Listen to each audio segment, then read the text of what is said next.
তুমি মুসলিম? জি আঙ্কেল। ও কি জানে না তুমি খ্রিস্টান? একজন মুসলিমকে বিয়ে করবে তুমি?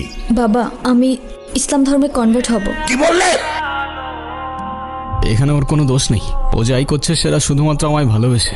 দোষ যদি কারোর থেকে থাকে সেটা আমার। মারতে হয় আমায় মারুন আপনি। ওকে বেরিয়ে যেতে বল। বাবা তুমি যাও তো এখন। আমি আপনার মেয়েকে কোনোদিন কষ্ট দিব না। মাফ করে দাও মানে? 4টা বছর পরে সে এখন তুমি মাফ চাচ্ছ? হাল ছেড়ে দিচ্ছ? তো আমি আর কি করবো, আমাকে একটু বলবা? একটু বোঝার চেষ্টা করো।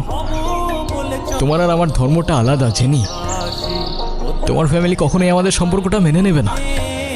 তুমি কি আমাকে ভালোবাসো না? দুনিয়ার সবাই মেনে না নিলে যদি আমার প্রতি তোমার ভালোবাসাটা কমে যায় না, তাহলে থাকো, আমি চললাম। কোথায় যাচ্ছ? বাবার পছন্দের ছেলেকে বিয়ে করতে। তাহলে আমার কি হবে? তুমি তো আর আমাকে ভালোবাসো না। বাসি, অনেক ভালোবাসি।